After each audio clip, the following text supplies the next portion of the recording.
and roll. Chief is upset. He will eat after this recording. At least that was my intentions. And he's decided to eat the cat food, meeting me halfway. I think that's fair. Cat food is good for a dog. It has more protein, technically. Am I recording? I just don't know. Sometimes things are weird, that's all. Like a dream. And really there's no difference. You really can't tell the difference. When you're in the dream, it seems very real and strange. But for this week, I thank you. Enough of me and dreams. I love you all. Thanks for being here again. God bless and welcome.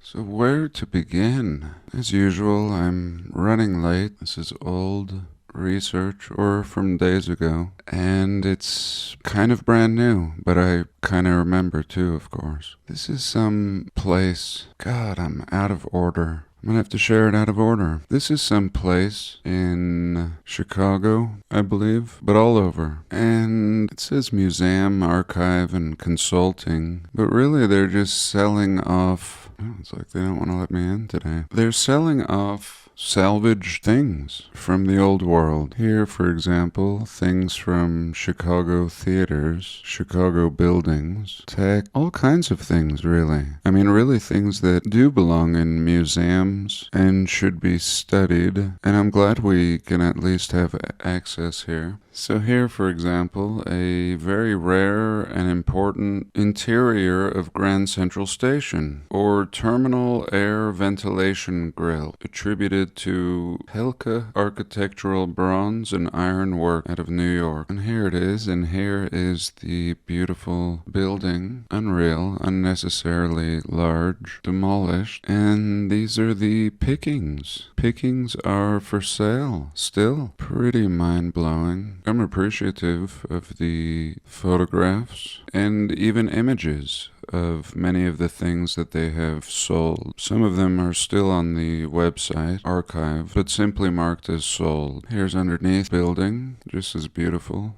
like a parking garage, and some more underneath, just as beautiful, in the bowels of this wonder. What a wonder. And here we can see this Helka Bronze and Iron Works catalog or advertisement. In fact, they are selling a catalog. It was like $600. So really interesting. Not something that I knew about. And they're really not letting me look at the collection today. My computer may be hot, but we'll just look at a little bit here and move on. Let's take a pause.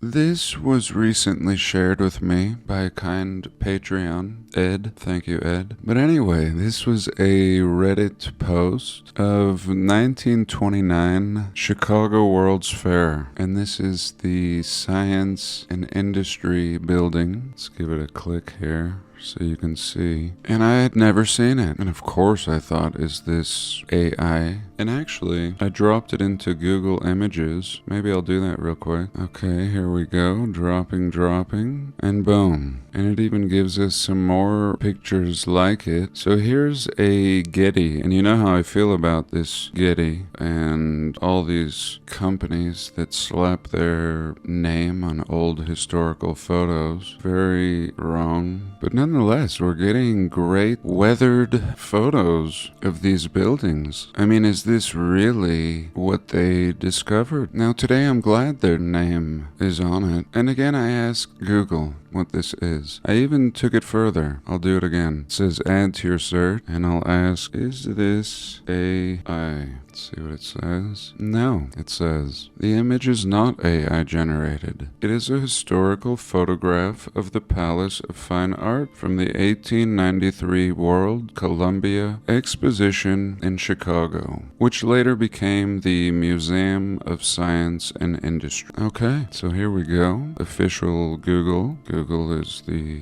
authority. And even this Getty here. Again, I'm glad. Today I'm glad for their stamp. And I'm glad for Google's seal of approval that the image is not AI generated. Now, that doesn't mean that it hasn't been touched up in the past, in the old way, dodging and burning. From the beginning, photo manipulation was possible and utilized. And I think some examples of that, usually that we can see, is very simply the people. Here there's someone in a tree, maybe, unless that's a piñata. And I don't know if we can trust anything at face value. And I have been fooled in the past, as we all have, part of being human. To make things worse, there's actively ongoing deception. So, I don't know. I have to wipe the slate clean. Wipe my own slate. Everything I thought I knew and know. I mean, it helped. If you could do that every morning, it'd be helpful. I mean, if you didn't drag your past into the next day, especially your perceived problems, you could do that. But you drag them like luggage. We do. I do. Sorry. Fresh slate. Let's take a pause. Okay, fresh. So fresh. So we're told in 1893 they built this palace for this is the World's Fair after. So they had a big temporary World's Fair, we are told, in 1893, and everything was just great. 1893. The big celebration, a short-lived temporary celebration, and everything was torn down, except a few buildings, like this one. They've now turned into the Science Museum, changed names a bunch of times, even as the Science Museum. So here we can see Chicago, built in 1893, and here we see Athens, absolutely identical in construction, 1920. So back to this picture. We're told they built several hundred buildings and demolished most of them. And this is one that remains. And this picture, we are told, is 1930. So like 30 plus years. It went from looking perfect, as we can see here. This will be 1893, we are told. And this will be 1930. Graffiti up here. 30 plus years. Everything is so weathered. Or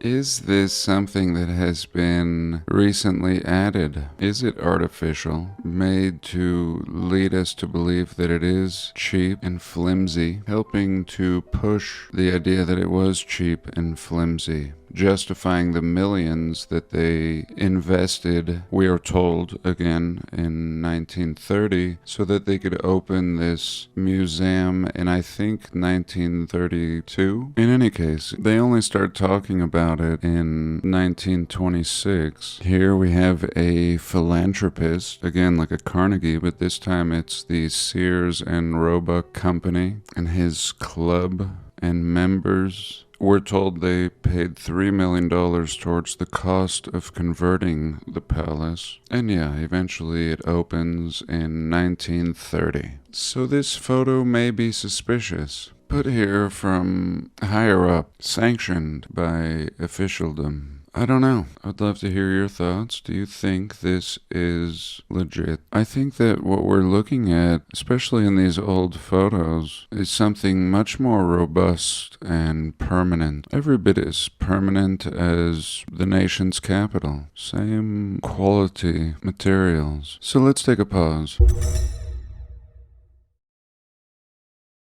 So I don't know how this came up. I mean, I do and I don't. At some point, I ended up looking at a hotel to discover that it was repurposed into a YWCA building. I guess it's like the YMCA, but for women. And it really turned into a rabbit hole. Turned into, where did these people come from? Why are they so childlike and naive, surrounded by the grandeur of an impossible world? And of course, if you're seasoned in this research, you'll know about the orphans. So many orphans. Flooding them in from other countries, selling children at these World's Fairs, at this very World's Fair, selling children, we're told, and shamelessly. selling and shipping and populating an otherwise abandoned realm, especially the new and fresh, bustling, or soon-to-be North America, building things like this without the population. And coincidentally, at these very fairs, they're displaying babies in incubators. And this is heavy, and it actually goes right into present times, genetics and islands and flat logs. Ooh, that's a deep, deep hole. Let's get back out into the sunlight. Forgive me. These buildings, the YMCA and the YWCA buildings, were basically just repurposed old worlders, things we look at, similar to the repurposement of Carnegie libraries, and all libraries for that matter, even cathedrals repurposed. But these buildings, I hope to maybe show you some. The Ames House in Great Britain, just a big old list. Many demolished. Here in New Zealand, one demolished in 2011. And here in the United States, just to give you a feel, all built in a short window, we are told. Just have a look at this one in Georgia, Clark County, the Stevens Thomas House. So here she is in 1850, and here she is today. A YWCA, which stands for the Young Women's Christian Association Complex. So the YMCA will be the Young Men's Christian Association Complex. So we see the hand of religion at this time period helping out. Let's get back to these buildings. Massive brick buildings built in a super early time period, all the way in Hawaii, downtown Honolulu, Indiana. Here's one in Iowa, Keokuk, Iowa. And these things could have been and have been repurposed into high schools and everything really. Some of them sitting empty today. And here we can see they have actually put a plaque up here. Young Women's Christian Association. The Women's YMCA. And look at it. Surely they didn't require this entryway. Look at the size of the entryway and then look at the door. And we can see it's a mud-flooded building. We can see windows and even a small door right here. Never heard of Keokuk. This looks like an apartment building I lived in downtown Salt Lake City. I always thought it was strange. And again, we can see the mud flood windows. We can see the windows go straight down. And that's how it was. I had a friend who lived below level like this. It's always very humid. Warm though, because they had old-fashioned boilers, as did my apartment. I want to share one more thing. I encourage you to look into this more. It's much more fascinating than I have depicted here. But let's take a pause.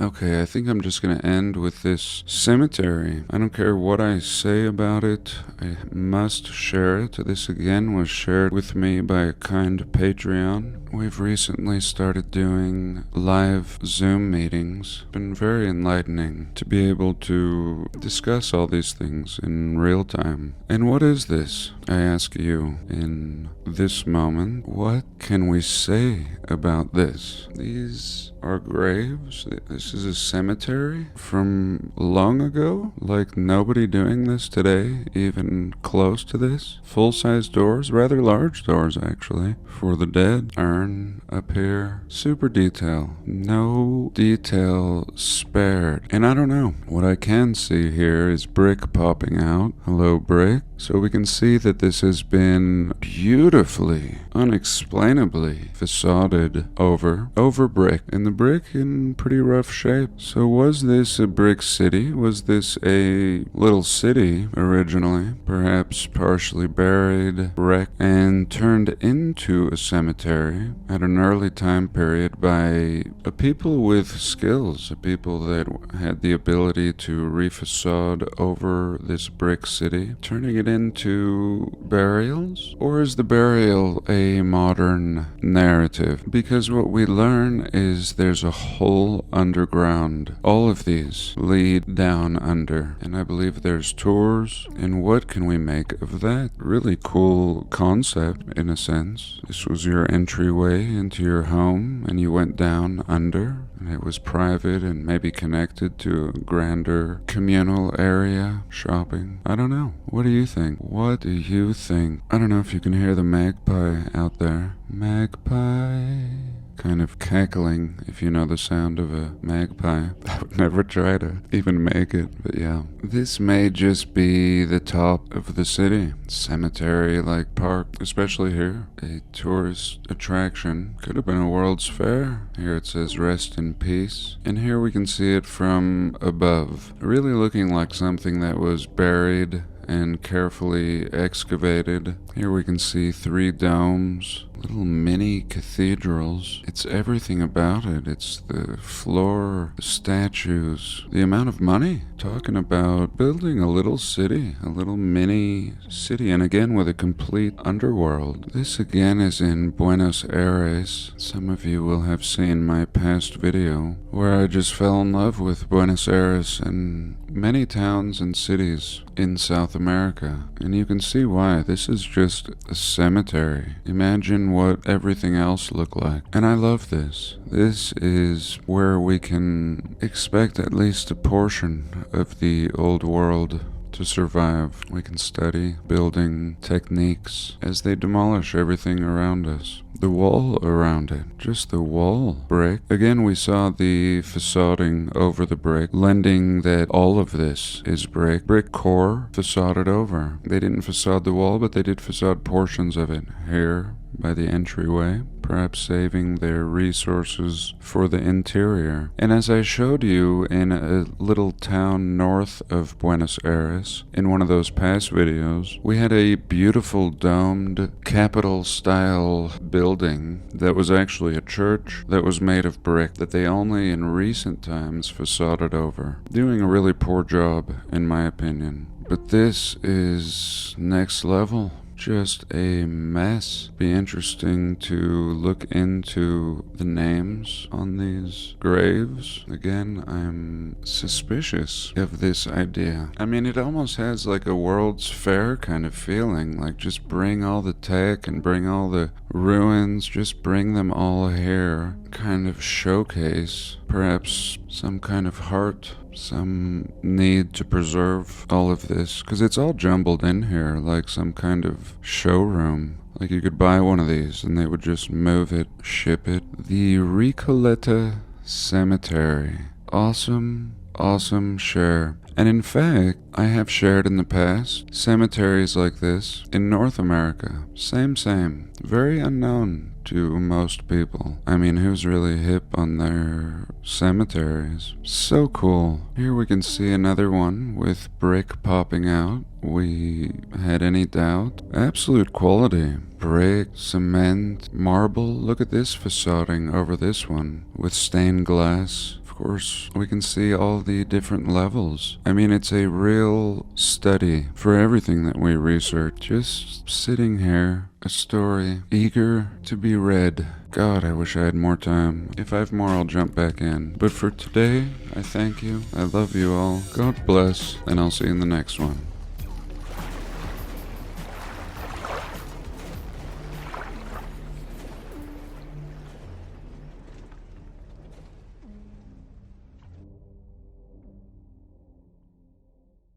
In a past video, I discussed how Rockefeller was actually the reason for the prohibition on alcohol. He wanted oil, petroleum, which he owned most of, to be the main source of fuel. And at the time, Henry Ford, also historically a shady figure, wanted alcohol to be the fuel. And in fact, the Fords were run off of alcohol until the prohibition. And after 2 years of plummeting auto sales, Henry Ford switched over to petroleum-based gasoline, and the prohibition was lifted. And this was done by Rockefeller paying women's Christian organizations, as I shared in that past video, with money funded by Rockefeller. And we see that today. Very powerful people funding smaller organizations, essentially creating them, kind of washing their hands. And these women's groups helped lobby for the prohibition of alcohol, when really there was a deeper reason for it: power and control and financial interest.